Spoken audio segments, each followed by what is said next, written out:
Baik pemirsa, kita lanjutkan lagi kontroversi. Mulai lagi dari Bang Ciko. Bang Ciko, kami dengar PDI Perjuangan itu curiga penundaan rekapitulasi suara di tingkat kecamatan itu dilakukan supaya partai yang tidak lolos disulap menjadi lolos. Dari mana dasar kecurigaan itu?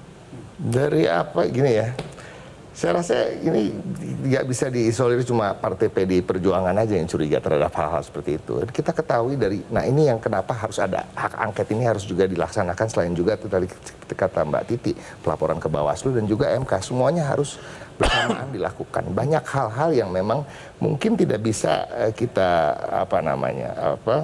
pelanggaran itu bisa tidak termasuk dalam undang-undang pemilu. Saya mau kasih contoh aja ya. Banyak sekali hal yang terjadi di TPS yang mungkin nggak umum diketahui apa kecurangan-kecurangan yang bisa dilakukan. Nah, kecurangan ini pelanggarannya di mana agak sulit untuk dibuktikan. Nah, saya kasih contoh, saya pribadi ya, saya datang ke TPS, kebetulan saya sebenarnya udah nggak tinggal dari situ, tapi saya masih kakak saya di sana dan KTP saya di sana. Saya sudah terdaftar sebagai pemilih. Tapi saya tahu orang rumah yang di sana itu mengatakan bahwa saya tidak mendapatkan undangan untuk memilih. Nah, ini umum di masyarakat. Banyak dari masyarakat itu tidak mengetahui bahwa sebenarnya undangan itu tidak terlalu penting. Kalau mereka sudah terdaftar, sebenarnya mereka tinggal datang aja. Nah, saya datang karena saya mengetahui itu. Saya datang ke TPS, saya bersama ibu saya gitu. Saya datang ke TPS. Saya bilang saya nggak dapat undangan, tapi saya tahu saya udah masuk di sini gitu. Oh iya Pak, undangannya ada. Jadi ada undangan sebundel segini yang tidak didistribusikan ke pemilih.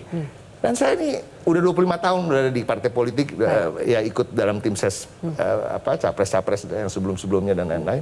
Saya tahu, saya pernah jadi caleg juga, saya tahu ini adalah bagian dari upaya untuk membuat orang menjadi golput.